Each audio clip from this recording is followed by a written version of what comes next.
All right, Algebra 2. This is part 3 for Unit 1.4, and we're finally done with the last part of Unit 1.4, and this is also the last lesson for Unit 1. And so then next week we'll be taking our first test. So what we're going to do is we'll do a little bit of review, and then we're going to get into the main part of part 3, which is writing an equation or a function given a description. So it's kind of like the reverse of what we've been doing. And then we'll do a little bit more review on graphing. All right, so number 1 says, given the function f of x, describe all the transformations for the following function. All right, so we have to look at all the transformations, and again, just like before, I talked about working on the inside of the parentheses first and go right to left, okay, right to left, and then work on the outside of the parentheses and go left to right. Okay, and that's basically the order in which you write them. So on the inside of the parentheses for number 1, we have that 5 times x. Now everything on the inside of the parentheses, we have to remember, does the opposite. Okay, does the opposite of what it shows. And so since it's saying multiply by 5, well, if you multiply something by 5, it's going to make it bigger. All right, but if you do the opposite, because everything on the inside says to do the opposite, then we have to do the reciprocal. All right, so the reciprocal of 5 is 1 over 5. So what we're going to do is you can either divide by 5, okay, or you can multiply by 1 over 5. Okay, multiplying by 1/5 is the same as dividing by 5. And so the numbers are going to get smaller, okay, because you're multiplying it by something less than 1. So 1/5 is less than 1, so the numbers are going to get smaller. And so we're going to say there's a horizontal shrink. I'll use H. Horizontal shrink by 1/5. Right, so horizontal shrink by 1/5. That's inside does horizontal stuff. Now the outside does vertical stuff. So we work left to right. So since there's a negative at the very front, that's going to do an x-axis reflection. Okay, x-axis reflection. So it reflects over the x-axis. So that's, if you think of how something is above the x-axis and then reflects over the x-axis to become below the x-axis, that's doing a vertical transformation. Okay, it's doing it vertically. But it's an x-axis reflection when the negative's on the outside. And then the +3 is the k value, and that moves the graph up and down, and it does exactly what it shows. And so we're going to say up 3. All right, so up 3. All right, so number 2, same idea, work on the inside first. So we have that +1, and so everything on the inside does the opposite of what it shows. So we're going to be subtracting 1, and if we're subtracting, that means that we're going to go to the left. All right, so left 1. Now we work on the outside and work left to right. So we have that negative first that we want to deal with. So the negative is going to do an x-axis reflection like before.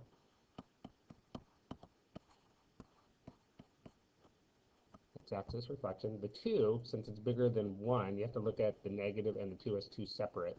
So the 2, since it's not a fraction, it's going to do a vertical stretch. Vertical stretch by 2. And then we have the -7 at the end. That has to be done last. So -7 means it's going to go down 7. All right, so one thing that you can do is kind of look at how we just did 1 and 2, and with the describing the transformations, and how we can throw that back into a function to write an equation. So number 3 says write the formula given the following transformations for f of x. All right, so we can start this off as y equals. We have a vertical shrink of 2/3. Okay, vertical is outside, and a horizontal shift of right 7. Horizontal is inside stuff, inside the parentheses. All right, so I'm going to do a vertical shrink of 2/3. So I'm going to start this off as 2/3 times a function of f, and then I have this horizontal shift to the right, so it has to be on the inside of the parentheses. And so it's going to go right 7, so we have to do the opposite when we write the equation. So we have to put a minus sign. So x minus 7 to make it go to the right or to the positive direction. All right, number 4, given the function f of x, again, write the equation. Here we have a horizontal shrink of a half, so that's going to be on the inside of the parentheses. We have a reflection over the x-axis, so that's going to have a negative sign on the outside of the parentheses. A vertical shift up 6, and vertical is outside the parentheses also. All right, so let's go ahead and start this. So outside we have the negative for the reflection, and the plus 6 is going up. All right, so we're going to put negative f of x. Let's see, so we have a horizontal shrink, so it's going to be on the inside, so it's got to be multiplied to the x value, and it has to do the opposite. And so when we put it back into the equation, we have to do the opposite. Just like when we take it out, we do the opposite. So the opposite of multiplying by half would be to multiply by 2. So we're going to put 2x on the inside of the parentheses. And then it's a vertical shift up 6, so we'll put plus 6. Right, so again, that half confuses people. Why don't we just put 1/2 x? Well, because when you put it on the inside of the parentheses, you have to do the opposite. Just like when you take it out and do the description, you have to do the opposite. All right, number 5. And now we have a specific parent function that we're talking about. This is an x squared, or a quadratic function that we want to write, not just a generic function. So we want this to be an x squared equation or function. All right, so we have a vertical stretch of 4. All right, so I'll just use y equals again. Vertical stretch of 4, so that's on the outside because vertical. Reflection over the y-axis, so this is going to be a negative on the inside being multiplied to x. And then a vertical shift down 2, so vertical again is on the outside. All right, so I have that vertical stretch of 4, so I'm going to say 4, and then this is going to be times. Now, I'm not using f this time. All right, I'm making sure that this is an x squared equation. I'm going to put a negative on the x to do the y-axis reflection. I'm going to close the parentheses, and now I'm going to make this, put a square there to show that this is an x squared equation. And then I have a shift down 2, so I'll put minus 2 at the end. Right, so now you can see it. And so when you take it out of the equation to do the description of it, you can see how all 3 of those match. All right, number 6 wants us to write an absolute value equation. Okay, so the parent function is this absolute value, x, and we have a horizontal shift left 4. Okay, so horizontal is going to be on the inside of the parentheses, but in this case it's absolute value, because absolute value kind of work just like a parentheses. A reflection over the x-axis, so that's going to be a negative on the outside. And then a vertical shift up 8, and that's vertical, that's on the outside also, but at the end. All right, so we're going to write an absolute value equation. Let's see. So reflection over the x-axis, so the negative has to come first. There's no vertical stretches or shrinks, so it's not going to be anything other than the negative on the outside. We have our absolute value. If we're shifting left 4, that's towards the negative direction. So we have to do the opposite to put it in the equation. So make it a plus 4. So this is going to be x plus 4. The absolute value. So again, you can see it, we shift it left 4. I'm putting x plus 4. And then vertical shift up 8, we're going to put a plus 8 at the end. All right. And that's our absolute value equation.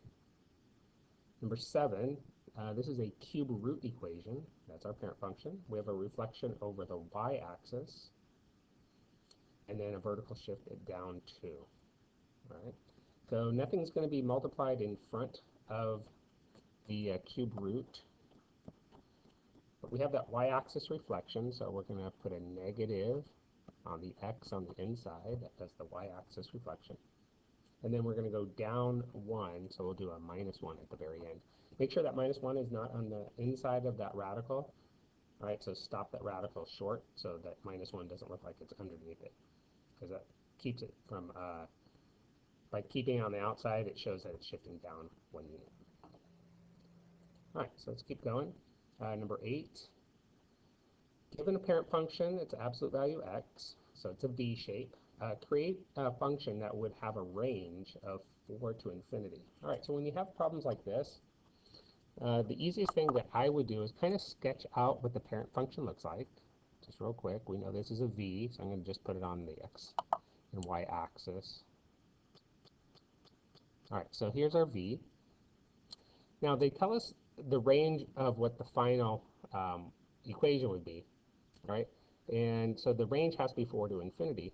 So we first start with what the parent function's range is. So looking at our graph, the parent function would be 0 to infinity.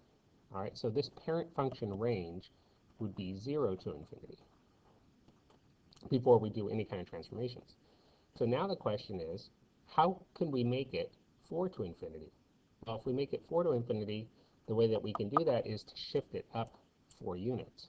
Okay, so if we shift it up 4, now the range would be 4 to infinity. Well, what did we do? We moved it up 4, so that means that the k value, that's the up and down shifting, the k value is positive 4.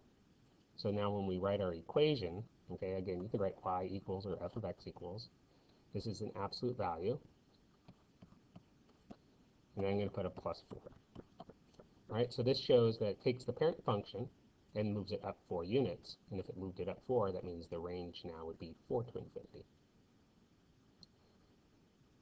All right, 9, given the parent function, again, absolute value, x, create a function that would have a range of negative infinity to 8. Negative infinity to 8. All right. So again, let's go ahead and sketch what that parent function looks like. So we can practice. So again, our parent function is 0 to infinity. All right, so the question is, how do we make it negative infinity to 8? Okay, we want it to hit negative infinity first. So to get it to be negative infinity first, we would have to flip it over the x-axis to point it down. All right, so if we point it down, it's doing an x-axis reflection. Now that, the black one, since we flipped it, the range would be negative infinity, which we want to start there, negative infinity, but it would only go up to 0, negative infinity to 0. But we need it to go up to 8. So what we can then do is move the whole graph, after we flip it, is to move it up 8 units. All right, so I'm going to move it up 8 units. And put an 8 there. So what did I do? I flipped it over the x-axis and moved it up 8. So now I just have to put that into the equation. All right, so if I flip it over the x-axis, that means there has to be a negative in front of the absolute value. And then I want to move it up 8, so I have to put a plus 8. So that gives me a range of negative infinity all the way up to positive 8. All right, number 10, given the following graph, perform the following transformations and write the function that shows the transformations described. All right, so we have a horizontal shift left 2, we have a reflection over the x-axis, and we have a vertical shift down 3. All right, so we're doing some general function, so y equals reflection over the x-axis, so we're going to put a negative f for some general function. Okay, that gives the x-axis reflection. We're going to do a horizontal shift left 2, so left means it's going in the negative direction. So when we put it in the equation, we have to do the opposite. So it's going to be plus 2. That shows it's going left 2. And then the down 3, we'll put a minus 3 at the end. That means the whole graph's going to shift down 3. All right, so now what we can do is take that and go ahead and apply the transformation. All right, so I'm going to go ahead and use an XY table to apply the transformation. This, again, is good practice, especially when there's multiple transformations involved. So all you have to do is pick out the ordered pairs that make up the graph so you can sketch the same shape. All right, so I'll put it right here. All right, so I just have to pick, looks like there's 1, 2, 3, 4, 5, 6, 7 ordered pairs I'm going to write. So it looks like the first one, I'll just work left to right. -2, 0. Then the next point looks like -1, -3.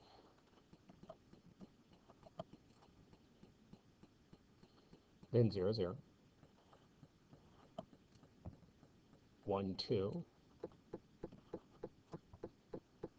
2, 0. I'm going to run out of room, so I'm just going to make another XY table here. Let's see, 3, 2. And 4, 0. All right, so now when I apply my transformations, remember everything on the inside affects the x values, and it does the opposite. So I'm going to subtract 2 from all the x's. Put it over here also. And then everything on the outside affects the y's. So I'm going to multiply all the y's by -1 first, and then subtract 3. Multiply by -1, subtract 3. Multiplied by -1, subtract 3. All right, so just I'll just work on the x's first. So -2 is going to go in for x, subtract 2 is -4. -1 minus 2 is -3. 0, that's a 0. 0 minus 2 is -2. 1 minus 2 is -1. 2 minus 2 is 0. We'll continue on the other xy table, continuing with minus x minus 2. 3 minus 2 is 1. 4 minus 2 is 2. All right, now I'll do all the y's. Using the full color here so it stands out a little better. Plugging 0 in, multiplying by the negative, stays 0. Minus 3 is -3. -3 times -1 is 3. Minus 3 is 0. 0 times the negative is 0. Minus 3 is -3. 2, plugging 2 in, -2 minus 3 is -5. And then plugging 0, that's -3. And then we'll go to the other xy table. Plugging 2 in, -2 minus 3 is -5. And then plugging 0 in, it's -3. All right, so now we just have to plot our new x and y values. Yeah, it gets kind of messy here because there are a lot of points. But just try to, hang with it because your shape, your final shape has to be similar to the original shape. All right, so -4, -3. -4, -3. -3, 0. -2, -3. -2, -3.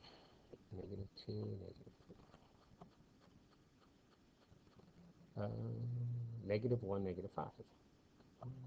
-5, it's way down here. 0, -3. 1, -5. 2, -3. All right, so you got all those dots, now you just got to connect them to get this similar shape. All right, so remember our graph, it shifted left 2, reflected over the x-axis, and then went down 2. All right, so got this shape like this. It comes down, and probably like that. All right, so that's our shape. All right, 11. What's the domain of all absolute value functions? Okay, so again, if you weren't sure, do a quick sketch of the parent function that helps you out. It's a v. So the domain for this absolute value, if you go left to right, it's going to be -infinity to +infinity. And if you take that graph and move it anywhere on the graph, you could flip it over, shift it to the right, shift it to the left, up, down. It doesn't matter. It's still going to be -infinity to +infinity.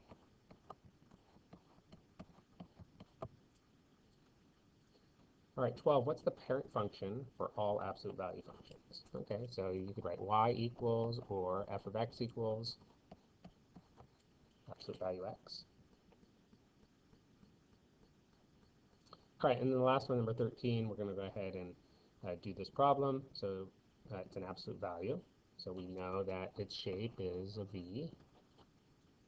So describe all the transformations. All right, so x plus 2 does the opposite. So we're going to say left, because it goes, when you change the sign, it makes it negative. So we're going to say left 2. Then we work on the outside. The negative does an x-axis reflection. And then the plus 5 makes it go up 5. So that this k value right here, this plus 5, that up and down, we always want to make sure that that transformation part always is done last. Okay, it's important. It's always done last. All right, and then B says graph, show at least 3 of the points. All right, so since this is an absolute value graph, we want to use negative 1, 0, and 1 for x. And again, if you take your negative 1, 0, and 1, plug it into your parent function, which we already have for number 12, to get the y values, that's going to be 1, 0, and 1. All right, now we can apply the transformation to those points. All right, so the inside, we do the opposite, and it affects the x's, so we're going to subtract 2 from all the x's. On the outside affects the y's, and so we're going to first multiply the y's by the negative y, and then we're going to add 5. All right, so plugging each of the x's in and subtract 2, that's going to get us negative 3, negative 2, and negative 1. And then plugging 1, 0, and 1 in for y. Negative 1 plus 5 is 4. Plugging 0 in, that's 5. Plugging positive 1 in, that's negative 1 plus 5 is 4 again. All right, so let's plot those points. So negative 3, 4, so left 3 and up 4. Negative 2, 5, negative 2, 5, and then negative 1, 4. Connect them. And so we can see from our description there was an x-axis reflection, so that's why it's flipped down now. And then see what's the range. So when we do the range, remember we do bottom to top. What horizontal lines are going to intersect our graph? So if we draw a horizontal line at the bottom where negative infinity is, we ask ourselves, will that graph ever intersect that horizontal line? And it will, because the arrow is going forever. So it first hits at negative infinity. And then we continue to rise, okay, get that horizontal line up, and it's going to continue to hit forever, all the way up to positive 5. That's the last one, or last horizontal line we'll hit. And so we'll use a bracket on that, 5. Okay? All right, so that is it for the lesson for Unit 1. So the homework is going to be a review of the entire lesson, because we're going to take test, our first test, next week. All right, so make sure you ask questions if you don't understand something.